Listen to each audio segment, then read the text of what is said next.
Okay, let's dive in. Picture this.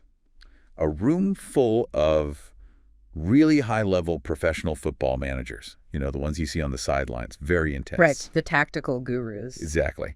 But they're in Central Europe at this workshop, and there's no football. Anywhere. No ball. That's definitely unusual for that crowd. Right. No drills, no tactics boards in the usual sense.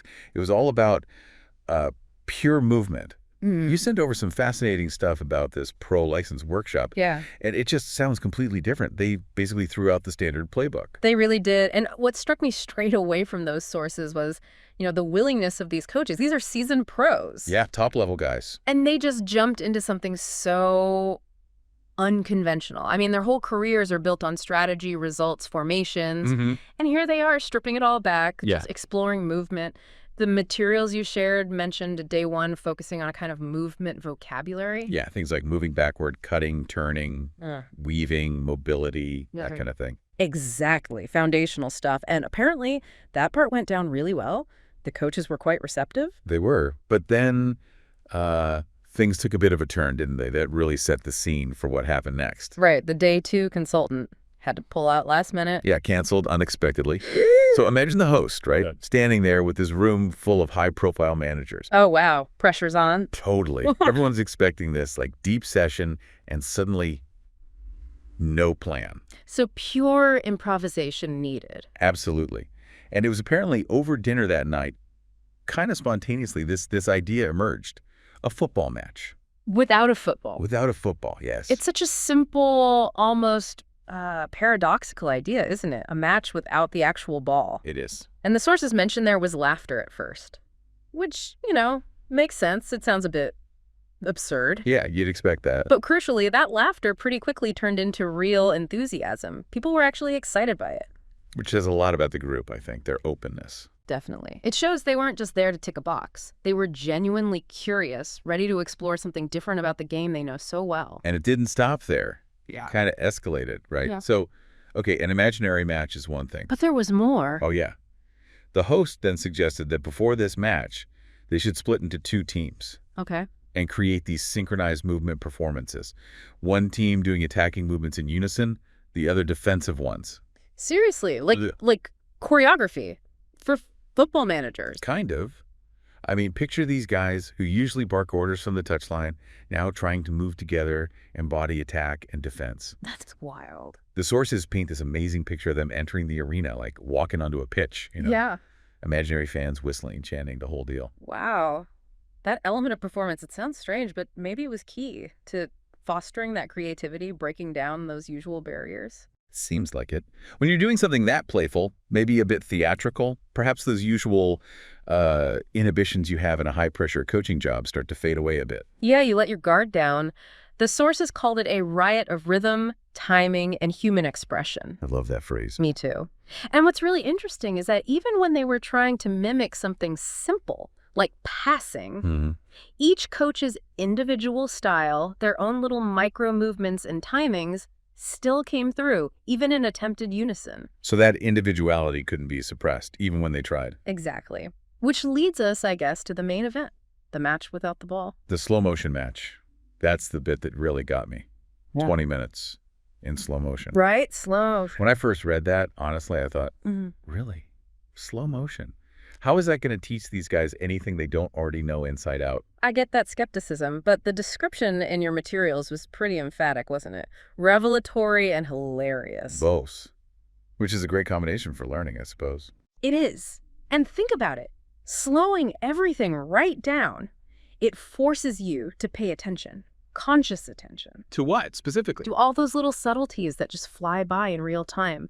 The intelligence of a run off the ball, the exact timing needed to create space. Ah, okay. It's the stuff that happens around the ball. Precisely. In slow motion, that underlying choreography, that spatial awareness, it suddenly becomes crystal clear. It's almost counterintuitive. Remove the ball, slow it down, and you actually see more of the game's intelligence. That makes a lot of sense when you put it like that. It's isolating a different variable. Yeah. And it wasn't just the coaches having these aha moments either. No, that's right. The national head of sports psychology was there observing. And apparently was blown away, called it, what was the quote?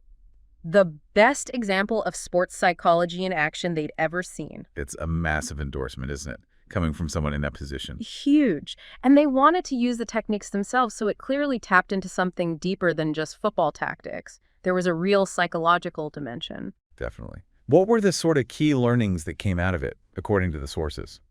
Well, a few things stood out. This idea of setting egos aside seemed really important. Letting go of being the expert for a bit. Exactly.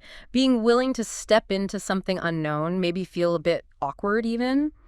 And through that process, they apparently rediscovered something fundamental. Like the joy of it. Yeah, the joy of pure movement, the passion that got them into football in the first place.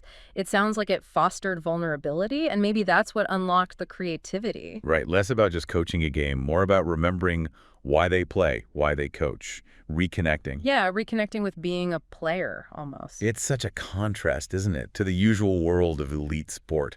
So structured, so results-driven. Completely. The sources talk about that gap between the expected and the spontaneous being where the real growth happened. We see so much emphasis on rigid systems, Yeah. predictable patterns. Yeah, control. But this workshop seems to have found value in the opposite. Something more organic, more playful. It makes you wonder how much of that gets squeezed out at the top level. It really does, and it highlights the power of, well, playfulness.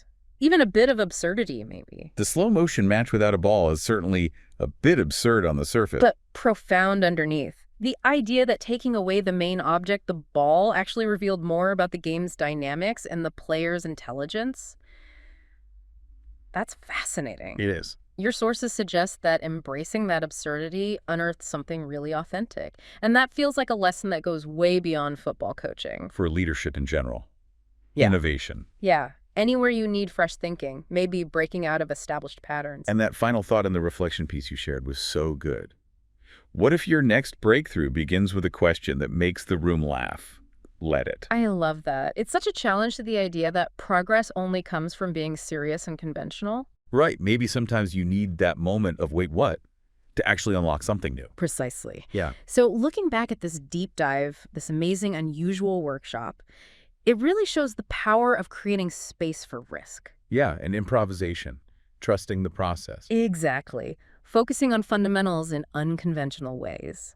It seems it can really boost creativity, build trust, and deepen understanding. In this case, understanding that incredibly complex dance of movement in football. So for everyone listening, thinking about this scene, these top managers doing slow motion, no ball football, how could some of those principles apply to what you do? Your field, your challenges?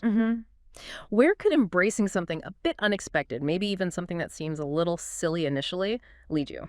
Could it unlock a different kind of insight?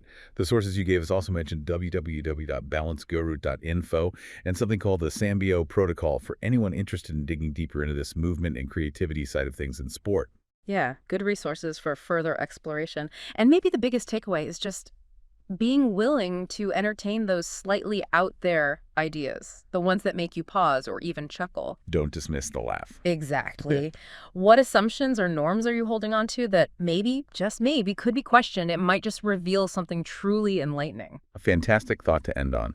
Really makes you think differently about learning and breakthroughs.